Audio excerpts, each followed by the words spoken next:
Hello everybody, it's CrabMTG here, and today we have an extremely good, extremely fun, extremely interesting Ertai the Corrupted EDH deck. So you probably never heard of Ertai. Ertai is a very underrated and undervalued commander who does not see much play. However, in the right deck, it can be very, very fun. So Ertai is a 2 white, blue, black legendary 2/3 wizard. And he has an activated ability of we can pay a blue and tap him to sacrifice a creature or enchantment and counter target spell. So we basically want to just play a bunch of creatures, play a bunch of enchantments, sacrifice them to Ertai, and just really meanly smack our opponents and just counter all their spells, delaying their wins, so we can slowly wait and play our monster win cons. So let's get into it. For ramp, we've got Soul Ring, which is 1 mana for an artifact that can tap for 2 colorless mana. Arcane Signet, 2 mana for an artifact that can tap for any of our colors. Demure Signet, 2 mana, we can pay 1 and tap it to add blue-black. Azure Signet, 2 mana, we can pay 1 and tap it to add white-blue. Orthoptine Signet, same thing, but it adds white-black. Choco Diamond, Marble Diamond, and Sky Diamond each enter the battlefield tapped, and they each tap for one of our colors. Then we've got our creatures with Baral, Chief of Compliance, which says whenever a spell or ability you control counters a spell, you may draw a card. If you do, discard a card, so this is very good. We can loot every time we counter something with Ertai, which is just pretty nice. Good card selection. Then we've got Blood Artist, which can be a small creature that we can sacrifice with Ertai, or it can trigger when Ertai sacrifices other creatures. Bloodghast, which is 2 black for a 2/1 vampire spirit. It can't block, has haste as long as we have 10 or less life, and it has landfall. Whenever a land enters the battlefield under our control, we can return it from our graveyard to the battlefield tapped, so we can repeatedly sacrifice it with Ertai. Then we've got Nether Trader, which can be repeatedly brought back from the graveyard. Putrid Goblin, it has Persist, so it can be sacrificed twice. Reassembling Skeleton, we can pay 1 and black to return it from our graveyard to the battlefield tapped, so we can repeatedly sacrifice it with Ertai. Then we've got Zulaport Cutthroat, which says whenever Zulaport Cutthroat or another creature you control dies, each opponent loses a life and you gain a life. So again, we can just sacrifice this to Ertai, or we can have it trigger whenever we sacrifice other creatures. Then we've got Auramancer, which says whenever it enters the battlefield, return an enchantment from our graveyard to our hand. So we can sacrifice this with Ertai, and you can get an enchantment back that we've sacrificed with Ertai. Eidolon Rhetoric says each player can't cast more than 1 spell each turn. Very nasty. Ertai is countering the only spell that our opponents can play. Just disgusting. Hana, Ship's Navigator, we can pay 1 white, blue, and tap her to return an enchantment from our graveyard to our hand. So, more returning enchantments from our graveyard to our hand. Hull Breacher, just a nasty card, because why not? And it has Flash, and it says if an opponent would draw a card except for the first one they draw each turn, instead you create a treasure token. So instead of them drawing extra cards, you get treasure tokens. It's just really nasty. Then we have Lull Mage Mentor, very synergistic with our countering. Whenever a spell or ability you control counters a spell, we may put a 1/1 blue merfolk onto the battlefield. And then we can tap 7 untapped merfolk you control to counter a spell. So, just pretty synergistic. Nadir Kraken, which says whenever we draw a card, we can pay 1. If we do, put a +1/+1 counter on Nadir Kraken. And we create a 1/1 blue tentacle token. So it creates a bunch of stuff we can sacrifice, and it's just an overall good card. Niblis of the Breath, which we can pay 1 blue and tap it to untap or untap another target creature. With 0 Tumbling Sands, we can tap it to untap another target permanent. We're going to be targeting Ertai to have him counter more stuff. Aura Thief, when it's put into a graveyard from play, we gain control of all enchantments, so that's very insane when it dies. Fate Stitcher, we can tap it to tap or untap another target permanent, which will be Ertai. Reefworm, When it dies, we create a 3/3 with when that dies, create a 6/6. And then when that dies, we create a 9/9. So that's a bunch of stuff we can sacrifice with Ertai. And it's just a really fun card. It's just fun. It's really fun. Some simulacrum when we enter to search for a library.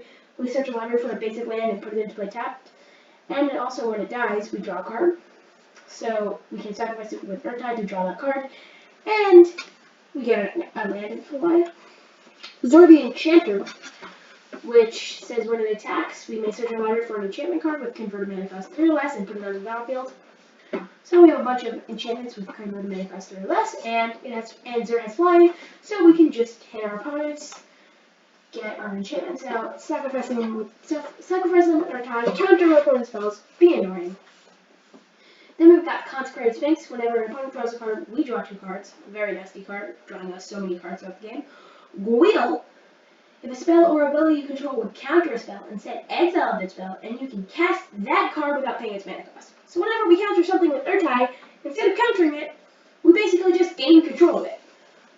Just nasty. Just absolutely nasty. Then for enchantments, we've got Authority of the Council, which says creatures your opponent's control enter the battlefield tapped, and whenever a creature enters the battlefield under your opponent's control, we gain 1 life. But more importantly, it's just a small enchantment we can sacrifice with Ertai. Land tax, it's very good.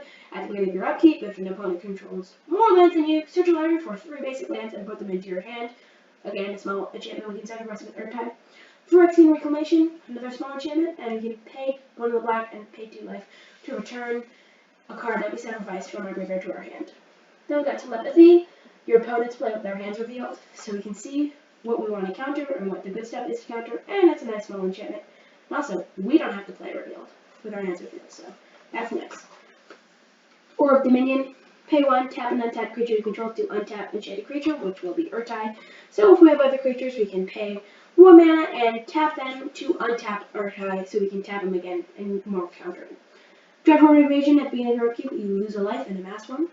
So it makes tokens, and it's a small enchantment. Hatching Plans, when it dies, draw 3 cards, so we sacrifice it with Ertai, and we draw 3 cards. Over the Sea, nice little cantrip enchantment that we can sacrifice with Ertai.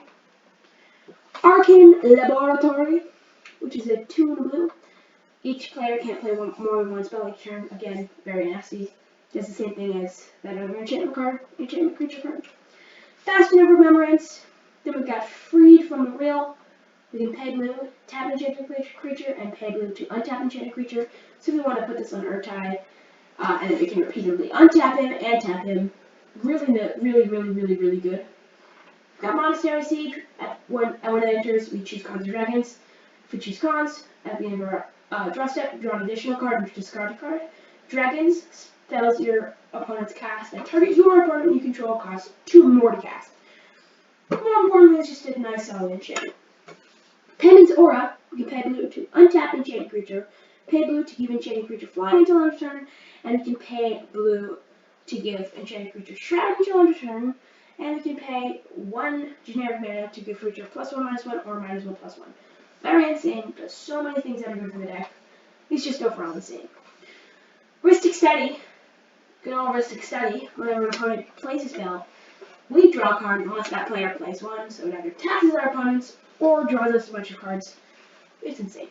Second Wind, 2 and blue, enchantment. We can tap it to tap enchanted creature or tap it to untap enchanted creature. Ertai. Treacherous Blessing, when it enters, we draw 3 cards and we can then sacrifice it with Ertai. Starfield Mix, at the beginning of your upkeep, you return target enchantment from your graveyard to the battlefield. So we can repeatedly sacrifice an enchantment with Ertai. And also, it makes all of our enchantments creatures. Then we got Debtor's Knell. At the beginning of your upkeep, return target creature from a graveyard onto the battlefield under your control. Really nice. Then we've got our spells with Demonic Tutor, 2 arms, which is a cantrip, and it untaps all our creatures, including Ertai. Decree of Justice, it can make a bunch of creatures to sacrifice with Ertai, and it can be a win con if we dump all of our mana into Decree of Justice, making an army of 4/4 white angels with flying, obliterating our opponents. Then we've got Diabolic Tutor. Release the Dogs, which creates 4 1/1 white dogs, which Ertai can sacrifice. Wrath of God, just as solid board wipe. and securely place X and white for an instant. We put X 1/1 white warriors onto the battlefield. Again, making tokens for Ertai sacrifice, and it's very good. And then we have some other artifacts with lightning greaves to protect Ertai from removal, and Swiftfoot boots to do the same thing. And then we have Unbender Time, which is 2 white blue for an artifact, and we can tap it to untap another target permanent. It can untap one of our lands, or it can untap Ertai. Then, for our win cons, we've just got a bunch of Monster Eldrazi. A pleasant handful of Monster Eldrazi. That's our win con. It's a very funny win con.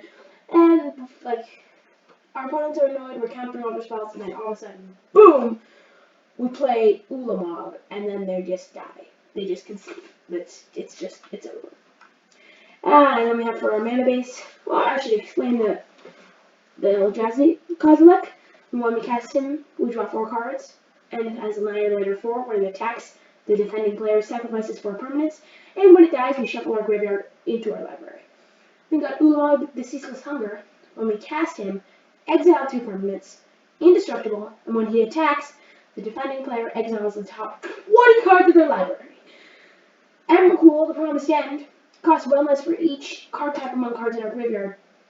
And it says when we cast it, we gain control of target player, and then they get an extra turn after that. But we're gaining control of our player. That's insane. And then it has Flying, Trample, and Protection from Instants. Pathracer of Ulamog, 11 mana 9/9 with Annihilator 3. When it attacks, defending player sacrifices 3 permanents. And it has Triple Menace, so it can't be blocked by 3 or more creatures. Ulamog, the Infinite Gyre, in my opinion, he's the best of the Monster Eldrazi. 11 mana for a 10/10.